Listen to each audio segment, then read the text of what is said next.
boots? It's your boy Day and welcome back to my channel. With today's video, I'm actually just gonna sit and give y'all a little face-to-face interaction. It was story time, and if you can't tell by the title, it's about my first gay club experience, and it was a lot. It was, so just sit down, pop a squat, bitch. I got a story to tell. Before I even get onto this video, definitely hit that subscribe button and definitely hit those post notification bells. So every time I grace YouTube, you'll be notified. And follow all my social medias down below. Instagram, my Snapchat, my Twitter. Being a little interactive with me, bitch. Like, it's like my freshman year of college. And a family member of mine was having a birthday and she invited me and her roommate to go out. So for the family member, we're just gonna call her Boots. She was like, we're going to a gay club. And I was like, okay, what day we going out? She was like, Sunday.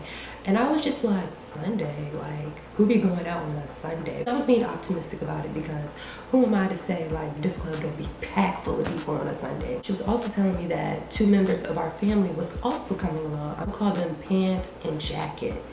Jacket was my cousin and Pants was her stepmom. So I was just kind of a little uneasy because I was like, the stepmom low-key be running her mouth and I don't be having time for all of that. This is just not, we're not doing all of that. She was like, make sure you dress up. So I wore like this muscled shirt, but it wasn't really muscled. It just had like the ridges in it. I wore like some dress pants and I wore some boots. Go to the club or whatever and I give them my ID and I pay the money or whatever.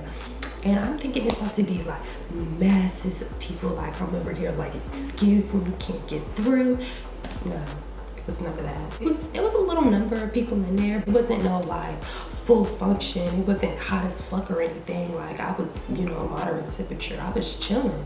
We meet up with Jacket and Pants and we're sitting at the table. We was just kind of like, do we want to find somewhere else or should we just make the most of it? We're just gonna make the most of it, and driving anywhere else would have been like OD. And we was just like, we're already here, we might as well. And we paid the money and I won't pay no more money. I was like, if that's the case, somebody's paying my way in, because I said, bitch, I don't just got money to just be pulling out to go to all the clubs. I said, we're not big balling over here. It was a drag show actually on that Sunday, so like drag queens would come out, do a performance or whatever, and people would tip them money. Because it was my first club, my first gay club, it was a little first of everything. I was just sitting there and I was just watching because I was just taking it all in. Both Jacket and Pants wanted me to be out like dancing and singing, shaking my ass, and I was just like, this is my first time out. It's not even my type of energy. Like music starts to play and people get up and we start dancing or whatever.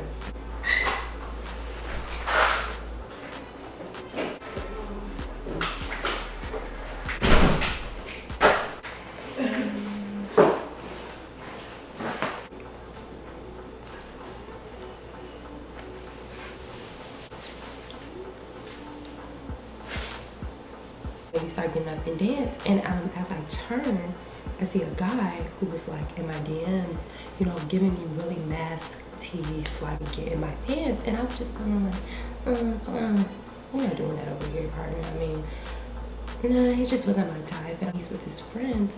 They like are bent over, just ass shaking.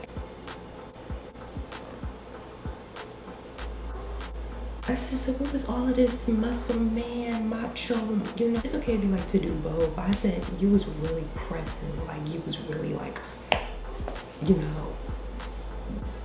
I said, I can see your underwear. I should respect. I said, calm down. We're in public. Where my peoples were, we was just, cooked up in the corner. And I'm sitting on like a part of the stage. So one of the guys who was with the group, where the boy who was trying to mess with me, he had came up to me and he got real like close to my face. Like he was like grinding close, and I was just kind of like back up. I don't know if he was trying to be funny or he was just he was in the moment, but I was not for it. And it was kind of like showing on my face. I was just kind of like, stop. And it made me so uncomfortable because I was just like, so finally the night, and we're walking out and this boy comes to us and he was like, where are y'all from?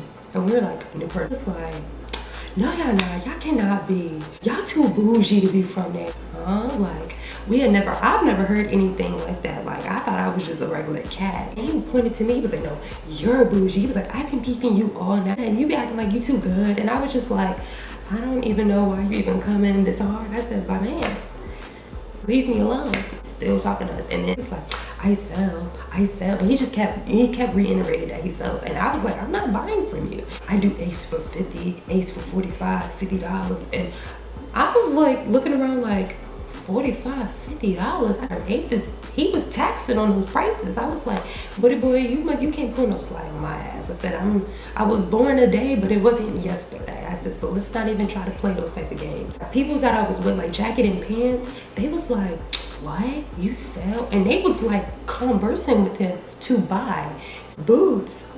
And her roommate and me, we're like walking out, but her roommate was like, that's a lot of money. He was like, let me make sure that he's not selling in no, get them what their real money is worth. Like, stop trying to tax or deal on the price. Me and Boots are in the car, and she has a two-door car at the time. So I'm sitting in the back seat, and we're just watching them. And as they're talking, eventually the boy, he just walks away. Like, he starts to come towards us. And I'm just like, oh no. I like already knew what time he was on. Like, he was about to start trying to spit game. I said there was no other reason. He wasn't spitting game at her. He had to be spitting game at me. It was no ifs, ands, buts about it. And he doesn't even knock on the door nothing to see if we was going to unlock it. He just straight opens the door. Boots is just kind of like, yo, I don't even know you. Why you opening my door? And he was like, but y'all bougie. But y'all bougie. Y'all trying to be bougie. And he was just trying to joke enough to where we would just kind of like ignore that he opened the car door and just talked to him. But it was still in the back of my head. Now talking to us, he's like, so where are you from? I tell him where I'm from again, and he's just now making conversation with me. And I was just like, oh my God, leave me alone. I don't want to be rude enough to tell you that I'm just not interested. He was like, you gonna take my number, take my number, take my number. And I was just like, no, I'm talking to somebody right now. He was like, so you can't take my number? Just like, so the universal nigga is everywhere. I said, ain't shit ass niggas are everywhere. I said, of all types of comments. So I was just like, no, the guy I'm talking to, he's not gonna really like that. He said, so you can't take my number? And I'm like, no, nigga, I can't take it. Sweetie, don't you understand? I starts to walk away, and as he's walking away, he's like, cause you're bougie, you're stuck up. And I'm just still sitting in the car like, okay, like, that's fine. Like, I wasn't about to even try to give him no type of like, rah-rah, like, for me to even go out that extent, it would just be doing it. Even just to argue with you, even raise my voice, would just be too OD. Like, I could really do you. And I said, I'm not even gonna be I'm not doing all of that tonight. I was back to Jacket and Pants in the car, and as he's coming back, Boots' roommate's now coming back to the car. He's like talking to Jacket and Pants or whatever, and Pants screaming out the window, blame it on his grandma. I'm like, sis. So, cause now I gotta tell my grandma, and now she gotta beat your ass. I said, you know, we're not even gonna blame her. I said, maybe you're just not my type. Maybe I'm just not interested. I said, niggas just didn't understand that. I was like, you took it as if like I was just being rude and was just acting like I was too good for you. I said, no, I'm just not into you. I said, and you should just take it as that. It wasn't that deep. So for him to do all of that, it was just pissing me off. And I was like, girl, you need to go off because he's being disrespectful for no reason. We left, and I was really kind of like the end of the night. The end for this story time. If you like this video, definitely go ahead and give it a thumbs up, bitch. Go ahead and hit that subscribe and hit those post notifications so you can be notified every time I grace YouTube. Follow all my social medias down. They'll be in the description. Peace.